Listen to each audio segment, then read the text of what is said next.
Hello beautiful people, Carl here from Brrraaains Head-Banging Life, gbhblofficial for short, and it's horror movie review time. From Robert Michael Ryan comes Popeye the Slayer Man, the dumbest example of the current child-friendly public domain characters being turned into villains horror trend. But also one of the best. Yes, you've heard that right. A horror film that turns the lovable Popeye the Sailor Man into a hulking beast of a killer is actually pretty damn good. I was as surprised as you.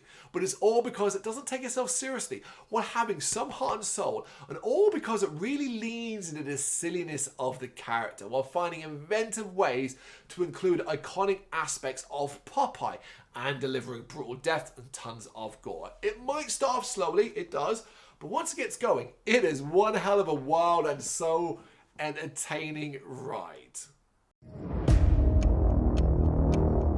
What the hell is all this stuff for? It's the equipment I checked out for my documentary. Oh, is this that pirate man thing you were going on about in class? Sailor Man. Tonight's the last night we can get inside. They're, aware of the charming stories circulating about this place. I don't believe in ghost stories. He's not a ghost. The Sailor Man is real.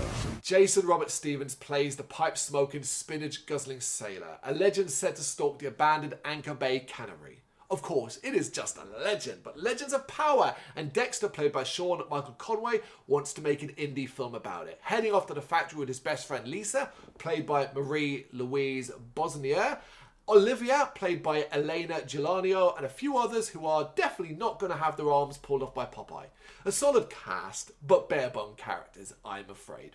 Who cares though? The legend is real. Popeye does stalk the abandoned factory, killing anyone who dares enter.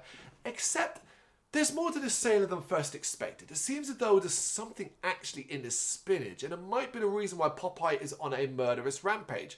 Or maybe that's got something to do with his lost love, olive oil, and a secret that she was carrying. Yes, Popeye the Slayer Man has a twist, and it's one everyone should be able to see coming a mile off. That doesn't make it bad though, especially as the actors sell it accordingly, and it gives us both an ending to the film and the possibility of a sequel.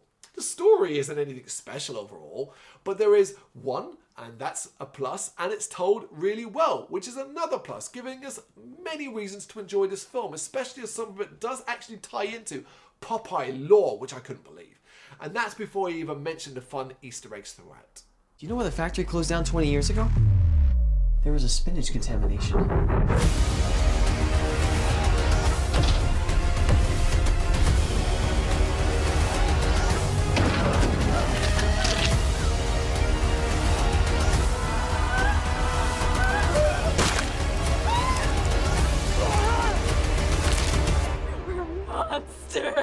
I am what I am.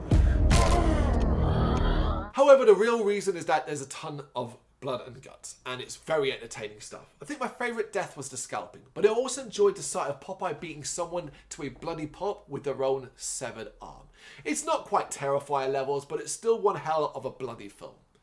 In the end, he is what he is. He's Popeye the Slayer Man. He'll rip your arm off, gut you and crush your head. He is what he is, and this film is definitely worth checking out. Let me know what you think in the comments. Thank you very much for watching. If you've enjoyed what you've seen, please consider hitting that like and subscribe button. It does help us out. You can find us at gbhbl.com and across all social media platforms. And if you really want to give us a bit of extra support, please consider buying us a cup of coffee over on our coffee page. Thank you.